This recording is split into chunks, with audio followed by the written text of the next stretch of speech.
Morning. Good morning.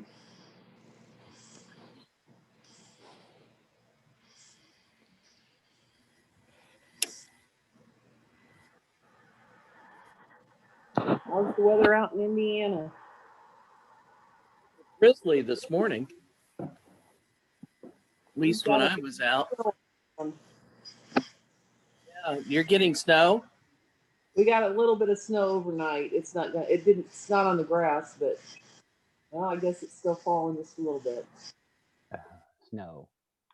Then I guess North Dakota was supposed to get over a foot. I was like, I'm glad I'm not living there.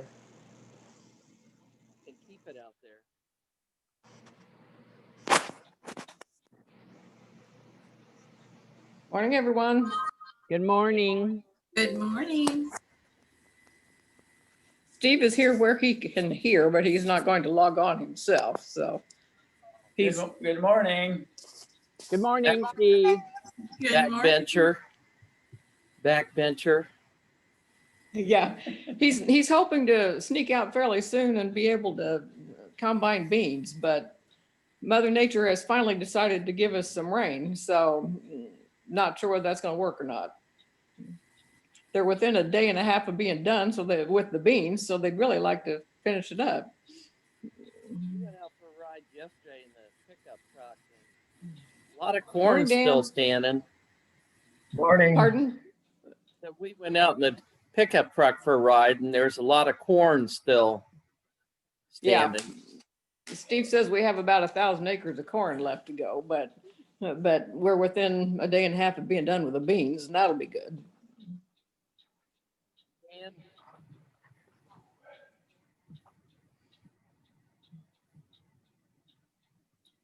how's your corn going, Dan? We finished beans on Friday and got a couple 100 acres of corn to go, but it's all laying flat on the ground, and it snowed last night. Oh my gosh. That's not going to be a good combination. No. Mm.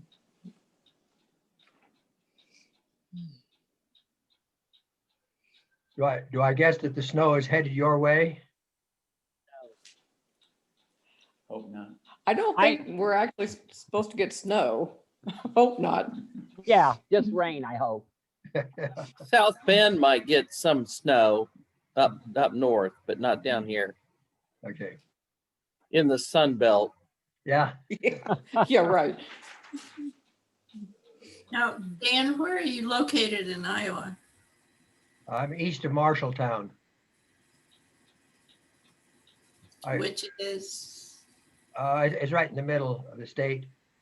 We're an hour from Ames and an hour from Cedar Rapids, hour from Des Moines, hour from Waterloo. Oh, okay. Hour from everywhere, huh? Yeah, the center of the universe.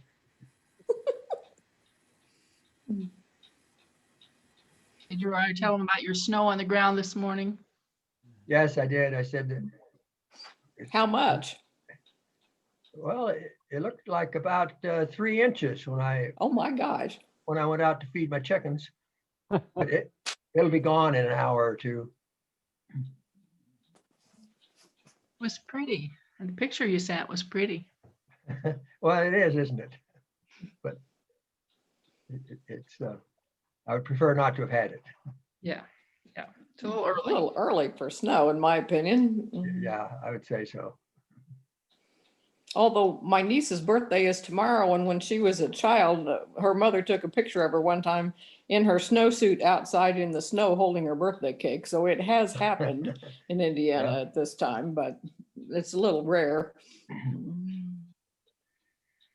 Thanks to Troy, I can see everybody. I Hey. downloaded something on my computer that I didn't have. Yeah, it's a good. Yeah, I noticed. We can see all of you now.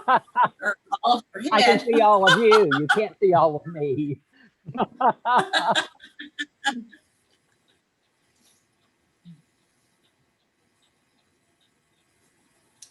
Well, I have an update from Stan when we're more or less all collected here. I'll share with you.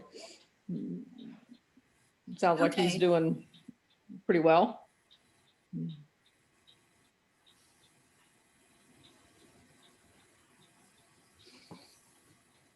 Church that burned down, Dan, was that where you attend? It was, yes. Jeez. Yeah. Because of travels and what have you, I hadn't been there for, I think, 10 months. I went last Sunday, but on Monday it burned down, so I'm glad I went. Yeah. Yeah. Wow. Church is going to have a meeting in the parking lot at 10:30 to sort of visit about what the future is. And then a neighboring church is serving the congregation dinner, which is nice, but I doubt that I go. This coronavirus has just exploded in Iowa. Mm. Yeah, it's getting worse in Indiana too. So I feel pretty safe on church at West Newton on Zoom. Yeah. You get a computer virus. Well, I could get that.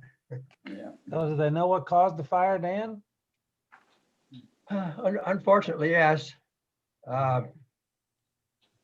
Evidently, there were raccoons in the attic of the church, and the trustees threw a smoke bomb up to scare them out, and it burned the church down. Oh, my. Oh, wow. Fire the trustees. Yeah. I feel sorry for the man that threw it up there. He's going to feel really, really terrible. Yeah. Yeah. Sounds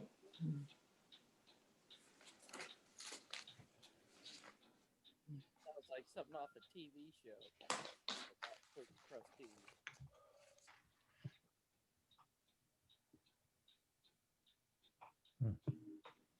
We're about to wind up outside construction, and then Kenny's gonna come in and start working again on the inside. I've spent all weekend moving stuff. Yeah. I just cleaned out 4 drawers and it took me more than the weekend. I'm not done yet. Well, the drawers are cleaned out, but the dining room table, I don't know what I'm going to do with all that stuff. I'm putting it back in the drawers. I Sounds like a can good relate to plan. that problem. What, Sue? I can relate to that problem. Me too. Mm. Decided I didn't need 8 3-hole punchers. You need to have somebody with you, because when we moved from Oski to Solly, Norma K came out, and we had a bin for recycles. We had a bin for the AA or the book sale. We had a book. We had a bin for everything. And at the end of every day, we emptied those bins and took them where they were supposed to be. So we moved a lot less stuff than if Norma hadn't come out. So it was good to have another person there with you. Mhm.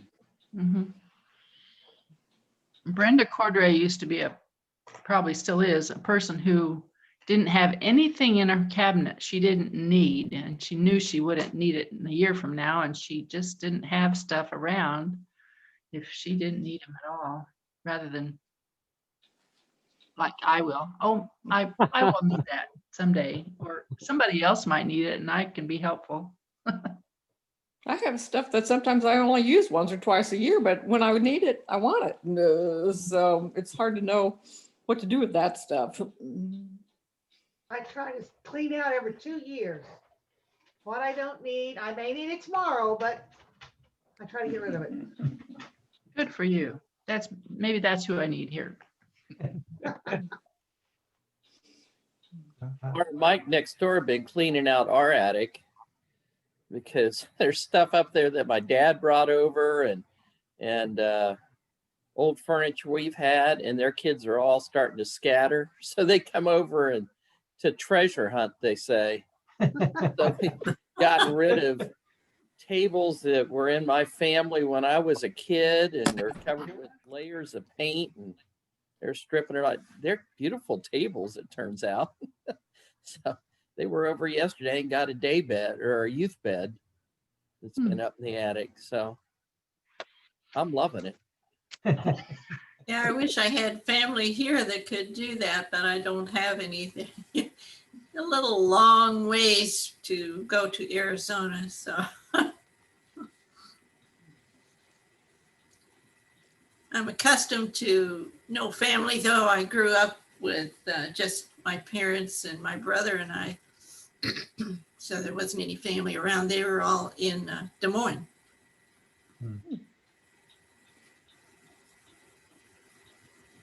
Mom got her attic cleaned out once in Thorntown by leaving. She said, I'm going to Belize for 6 months and you better get your stuff out of here because if you don't, it won't be here.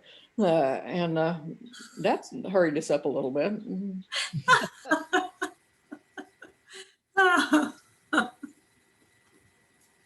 Brandon would be more than happy to come over and throw everything I have away. So I don't want him around. Morning, Danberger. Are you hiding? Am I hiding? No, I'm not hiding. You All have I your see is hand your over the hand. camera lens. I do? Your lens is frozen. Oh, Huh. How do I undo that? I see me. Oh. Must have gotten turned around and taken pictures of the computer I set it on. Okay, let me try this again. Ah, oh, that's nice. You got it? Mhm. Yeah, that's better. I thought maybe you didn't want to hear us talking about throwing stuff away. No. No, I've gotten to a point where I find a cardboard box every week or every other week and fill it up and use my dumpster privileges at school to throw the whole box away. Because some of the stuff, you know, I'm sure the trash man wouldn't want to take or too big to take or whatever. When my mom ended up going to an apartment, she said, well, you know, we don't have any real heirlooms because we were poor enough, we didn't have any to begin with. So there really aren't any family heirlooms. But she took what she wanted and said, I'll just call the auctioneer and come get the rest. Empty out the house. So I ended up with a black cast iron cauldron that her folks had used when they butchered, and my dad's hand plow, and a bowl shaped like an ear of corn that Mom always served sweet corn in. And it turned out that it was a present, a wedding present from her aunt and uncle. And I was surprised that she could part with that, but she wasn't very sentimental about all her stuff. So just took what she thought she needed to the apartment.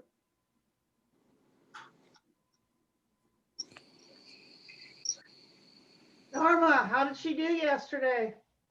She got fifth Good, at the regionals.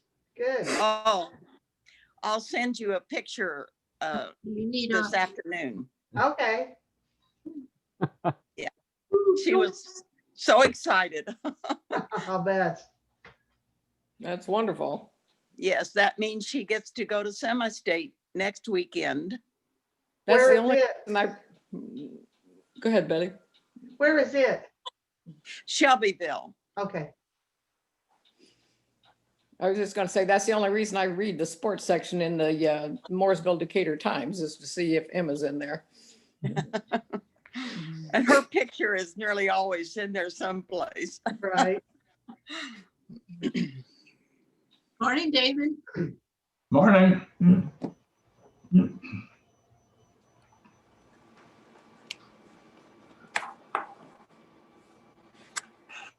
Dave, you weren't here when Dan said he had snow on the ground this morning.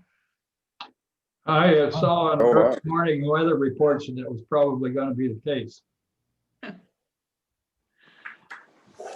Better him than us, that's all I can say. Glad I could help you out.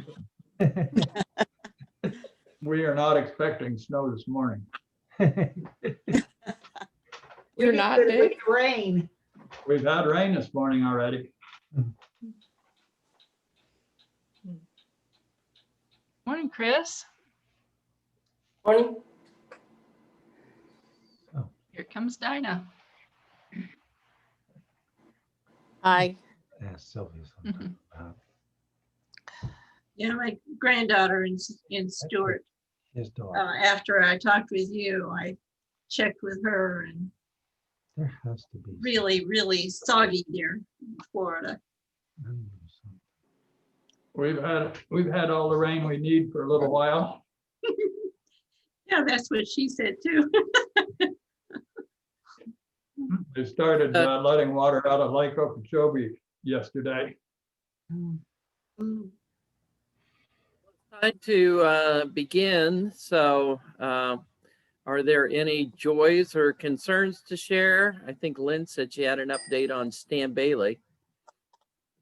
Yeah, I got a text from him this morning. He said, I'm getting better. I see the doctor tomorrow to remove the staples. Everything seems to be healing, but it's still very painful. Tell everyone hi and we miss them. I did talk to Ruth Albert the other day. My, what an inspiring lady.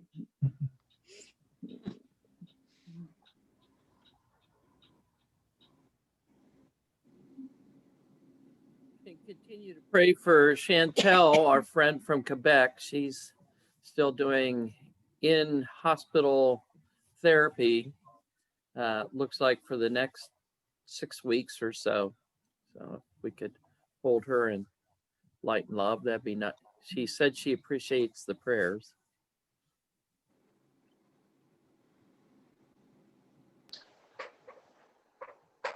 Well, Sylvia is the worship leader this morning.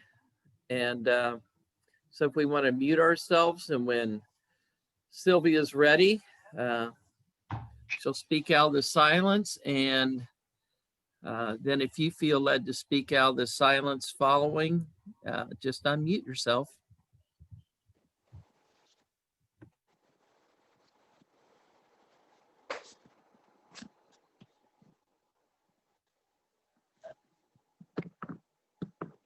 Oops.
Dale and I, on at least 2 occasions in Belize, watched a parade move through the streets of Belize City in which the political candidates were standing in the back of pickup trucks with banners on the side of the truck and loudspeakers magnifying the sound of their competing voices, shouting out the reasons why they should be elected. We have both said several times how nice it would be if the United States did our election more like they do in Belize, not for the reason of having people shout out from the back of pickup trucks, but there's one thing we really liked, and that was that the district candidates had just 3 weeks to campaign before the people voted for their choice. Wouldn't it be grand if we only had 3 weeks of looking at campaign posters, political ads, rallies, and all of that? If you are like me, you may be finding that truth is buried beneath nasty personal attacks from both parties. If you're like me, you're confused about what the actual platforms of the candidates are because they use more of their airtime to smear their opponents than they do present their views or plans. Perhaps you've become overloaded and maybe disoriented with the political rhetoric we have been hearing for many, many, many months. And we would welcome a breath of fresh air filled with trust and truth. Well, in the past couple of days, there's been an increased effort, I think, to compare the presidential candidates' numbers in regard to stretching the truth or telling absolute untruths. Thousands and thousands of accounts have been logged that just record incredible lies and hurtful information. All this hurts my ears. It explodes my head with confusion, and it crushes my hope for a leader with integrity. Why can't they just tell the truth? Isn't that the American way? I doubt that in 16 days, peace will actually return, but I hope we who believe in truth will continue to search for truth and persevere in expecting our government leaders to be trustworthy. What is truth? Well, it's addressed really early on in our Bible. Let's see if you can find a definition of truth in this passage in Deuteronomy. This is Deuteronomy 13. If a prophet or one who foretells by dreams appears among you and announces to you a miraculous sign or wonder, and if the sign or wonder of which he has spoken takes place, and then he says, let us follow other gods you have not known, and let us worship them, you must not listen to the words of that prophet or dreamer. The Lord your God is testing you to find out whether you love him with all your heart and with all your soul. It is the Lord your God you must follow, and him you must revere. Keep his commandments and obey him. Serve and hold fast to him. You may say to yourselves, how can we know when the message we hear has not been spoken by the Lord? And Moses responds, if what a prophet proclaims in the name of the Lord does not take place or come true, that is a message the Lord has not spoken. So, would you say that if what a person says will happen does not take place, he wasn't telling the truth? Francis Bacon, in about 1625, wrote an essay titled Of Truth, which contains this statement: the knowledge of truth, the presence of truth, the belief of truth, which is the enjoying of truth, is the sovereign good of human nature. Sovereign, the highest, the most important value of human nature is truth. I agree with Francis Bacon. What is more important in our human relationships than truth, which is related to trust? What is at the core of our faith? What is at the core of our country's integrity? What is the most important in our spiritual and mental health? If we don't have or know truth, how can any other aspect of our relationships even function? When Jeremiah is describing the wickedness of the people in Jerusalem, he says, "Go up and down the streets of Jerusalem, look around and consider, search through her squares. If you can find one person who deals honestly and seeks the truth, then I will forgive this city for its wickedness." Although they say, "As surely as the Lord lives," still they are swearing falsely. Wow, if he finds just one person in the whole city who's honest, Jeremiah will not destroy the city. Elton Trueblood says we need to be seekers of truth. He says Jesus wants us to be seekers. In the prologue of his book, A Life of Search, Trueblood says that Socrates had a clear definition, a clear affirmation of our immortal life 4 centuries before Christ even talked about immortal life. And Socrates says that in the life after earthly death that he looked forward to, he wanted to spend time with persons he had hoped to see. He had questions for them. I know someone who's especially good at asking questions. Socrates wanted to examine those people he looked up to with respect and search their minds to see who is really wise among them and who only thinks he is. The heavenly life for Socrates is pictured then as an unending dialogue in which he would actually talk with those people he might consult for truth. Trueblood suggests that the best times in our present life are when we share ideas, learn from each other, and make our world larger by seeking truth. He said that the Quaker movement really began with seekers, and that when George Fox climbed Pendle Hill and saw a great people to be gathered, many of the people he saw were already called seekers. And it would not have been even strange if we had been named the Society of Seekers rather than the Society of Friends. You are familiar with this text from Matthew 7. Ask and it will be given to you. Seek and you will find.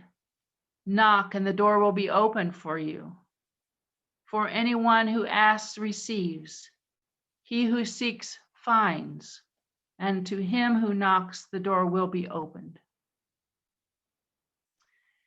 My frustration is that with politicians, I shouldn't have to work so hard to seek. I shouldn't have to work so hard to sift through the shaft, that to find the truth in what and who they say they are. I wish the media would do a better job of that. I wish there were lists of issues and the candidates' thoughts written out so I could do my own comparisons based on the research that has been done by journalists who have dug for and found truth. But what I really wish is that more people could be trusted to speak the truth. You may have heard this story. I've probably used it as an illustration a time or two before. When my brother Bert was 6 years old, he and mother took a train ride to Iowa to see Aunt Jean, who was living there at the time. While at the ticket window to buy the train ticket, the clerk looked down at Bert and said, "Oh, I see we have a young man here about 5 years old, and since he's under 6, you will not need to buy a ticket for him." Mother's response was, "My son is 6, and we will buy a ticket." But the clerk said, "Oh, he's a little small for his age. I think people will think he's 5, so you can get by without a ticket." Mother said, "Well, how will I ever teach him the importance of telling the truth if we don't tell the truth ourselves? Here is the money for the ticket." I wish all mothers would bring their children up in that way. And here's another story that stuck with me since I was about 9 years old. I was picking strawberries for grandmother and grandfather Barnett. The berries, some of the berries were quite nice that day, and I picked several really nice, big and beautiful berries to put on top of the smaller ones that were already in the basket. When I took them to the garage where grandmother was packing the crates and getting them ready for the city market, I said, "Grandmother, look at these beautiful big berries I put on the top of these baskets. People will choose your berries because they will think they are the best." And grandmother looked at me very seriously and she said, "Then that would be a lie, wouldn't it? If we just put the biggest ones on the top and they aren't that way all the way to the bottom, that would be lying to the person who buys this box. I will rearrange them, and next time you just put them in the basket as you pick them." Why do people lie or cheat? Why do people stand in the express line at the grocery with more items than the sign says is allowed? Why do people play hooky from work? Why do we board the plane before our seat is called? Why do parents write notes to school to the teachers saying their child was sick when their children miss school just to go shopping with a favorite aunt? Or worse, that mom just wanted to stay in bed that day? Why is it so hard to confess to grandma when we break her most precious vase? I thought these little tidbits from an article about dishonesty were interesting. One of them says, as some research was being done, when people sign an ethics pledge at the beginning rather than the end of a tax form or a job application, they are less likely to be dishonest. If you promise you're going to be honest, then at the beginning of filling out the form, then you probably are. And when people are asked to recall the 10 commandments before taking a test, they're less likely to cheat. In a Stanford study, when researchers used the verb cheat as in please don't cheat, participants cheated anyway. But when they were told don't be a cheater, not even one single person did cheat. Why do you suppose? Telling lies does so much damage to a relationship. When someone I care about lies, it hurts. I feel anger, resentment, disappointment, and sadness. It leaves a nasty feeling inside of betrayal. I think my trust for that person has been violated. And I think the trust he or she may have had for me has been just thrown away. It is hard to repair the damage done after a loved one lies to us. The scars seldom really go away, and the trust may never be rebuilt. There are a number of ways we can respond to a lie. You might, upon hearing a statement you know is a lie, say nothing and just leave to show you reject what was said. You might have the courage to confront that person, or at least ask some questions to clarify what you heard and perhaps clarify a misunderstanding. You might explain to that person how it feels to hear that lie. You might admit that your feelings are hurt, that you feel betrayed. You might say that it will be hard to trust that person again unless we can clear it up now. I probably would ask, what made that person afraid to tell me the truth? Am I so unapproachable? Am I so unkind and loving that they would fear a violent response? And I might give her a chance to clear it up by telling me the rest of the story that I hadn't heard. We may ask ourselves, what motivated the lie?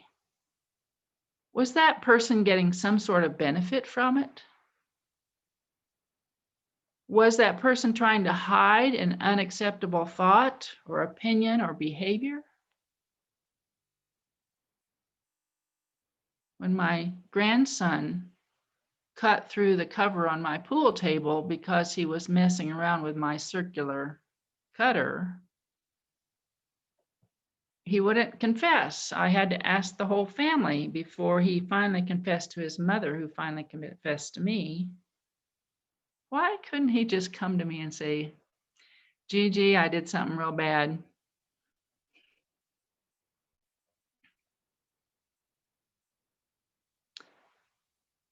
Would that person lie because they thought telling the truth would make them look stupid or awkward or like a poor manager because they feel insecure or unloved or unaccepted?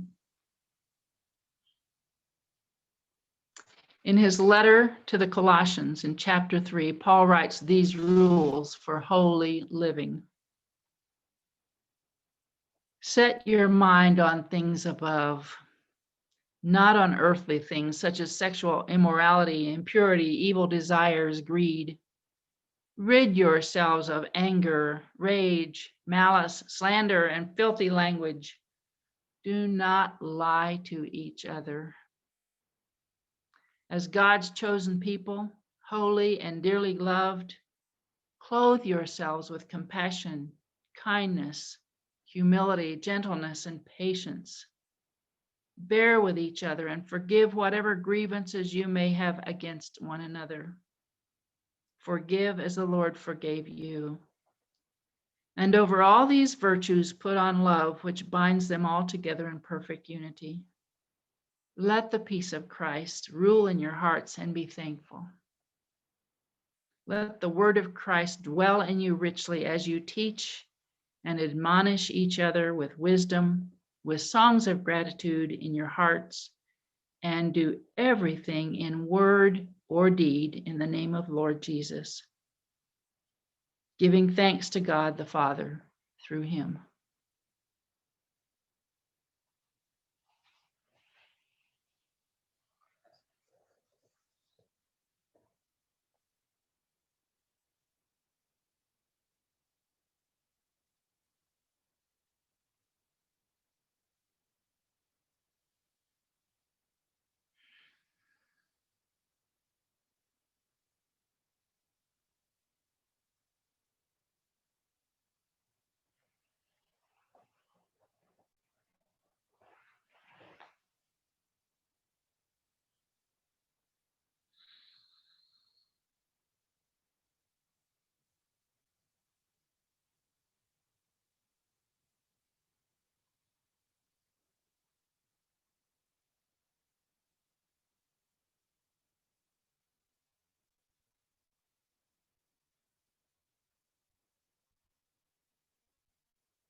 Closing thoughts that friends would like to share before we dismiss?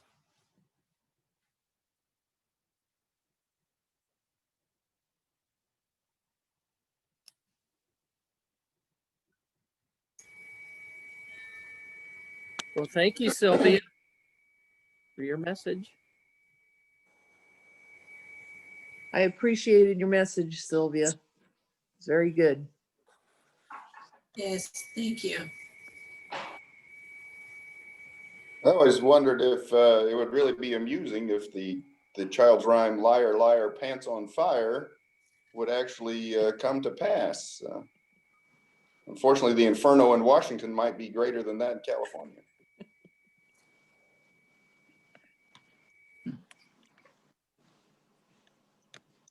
Hope to see you all next week.